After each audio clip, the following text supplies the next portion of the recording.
unaccountably, the agreement must be based on right, not toleration. It can't be protection.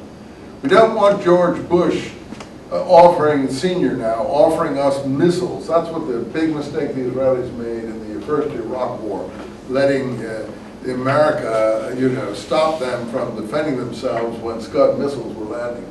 That was a huge mistake, morale-wise and every otherwise, that Israel made to put themselves under someone else's protection. You have to defend yourself, what Herzl is saying. And it's not a matter of toleration. We don't want an American umbrella. We will put our own weight, is what Herzl is saying.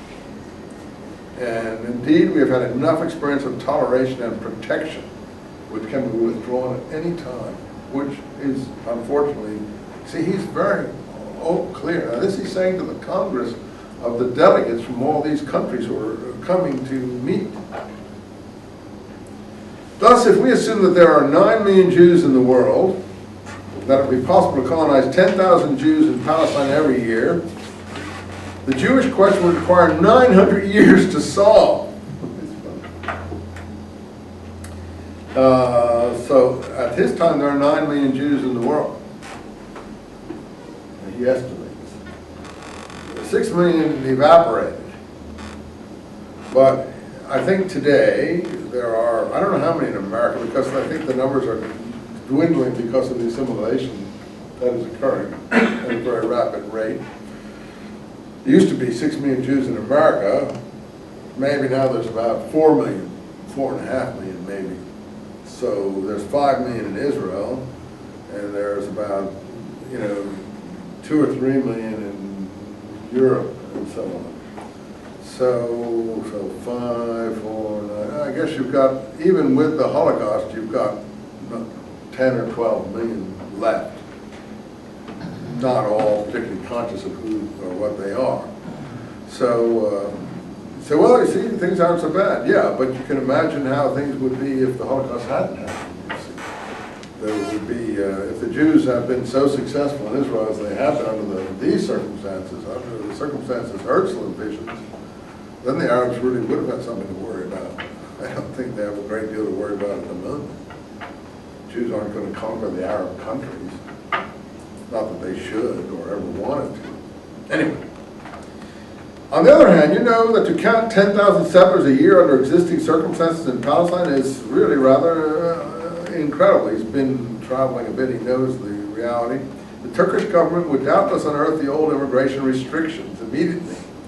And we could have little to do as a result of that. If anyone thinks the Jews can steal into the land of their fathers, unnoticed, he's deceiving himself or others. Nowhere is the coming of Jews so promptly noted as to their historic home, for the very reason that it is their historic home.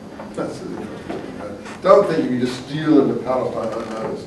They're going to notice you, and they're going to be watching you, and you can't do it like that. You have to get clear title. Well, to the areas that you're going into, and the British were supposed to give it, as we'll see momentarily. Then in the last page here, we've done much of Herzl. I think we've done enough, 230. Nowhere can there be a question of an exodus of all the Jews. They just did that in the Jewish state. I say, those who are able or wish to be assimilated can remain behind, let them be absorbed. Only when a satisfactory agreement, that's why it's political Zionism, is concluded with the various political units involved in a systematic Jewish migration begins, systematic modern methods of doing this. It will last only so long in each country as that country desires to be rid of its Jews. How will the current be stopped? Simply by the gradual decrease and final cessation of anti-Semitism. That is the moving force. Anyway. The Jews have come together, next paragraph, from so many lands that the age-old summons of nationality, let our profession of faith be solemnly repeated. Should we not be stirred by a premonition of great events when we remember that this moment the hopes of thousands upon thousands of our people depend on this assemblance? So again, he understands how important this is. And interestingly, I have another note from his diary here. This is 1897. This is 1896. He's already going around lecturing before the Congresses. Here he's in London. He's on the speaker's platform. If you've ever been on a speaker's platform and other speakers are speaking, you know that you sit there and you kind of daydream a bit. On Sunday, when I sat on the platform, I was in a curious mood. I saw and heard the rising of my legend. It's so funny. The people are sentimental. The masses see there's a lot of poor Jews in East London by this time. The masses do not see clearly. That's where Jack the Ripper was got started in the Jewish areas and prostitute areas of London. And, the East End of London is what it was called. That's the same period as Jack the Ripper period. I believe that even now they no longer have a clear idea of me. A light mist has begun to beat about me, which will perhaps deepen into a cloud in the midst of which I shall walk. But even now, if they no longer see my outline clearly, at least they understand that I mean well for them. I am a man of the poor. That's so interesting. Even in 1896, it's just begun, the whole thing. And he sees that his legend has already started to occur. That they're sentimental. And they don't have a clear idea, and a light mist is beating about me. He's so poetic. Epiphanies and all. Okay, now, another thinker in the Herzl mode is this fellow we have here called Max Nordau. Now, Nordau was a very educated English Jewish individual. His dates are 1849 to 1923. What are Herzl's dates again? Let's see if we go back here now.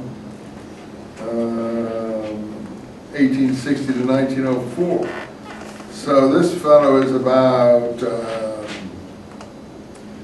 I guess you would say that he's about 10 years older and lives 20 years longer. So all in all, he lives 30 years. He's 30 years longer lived than Herzl is. And though he's older than Herzl, he is one of Herzl's disciples. So this is the impression Herzl made on people.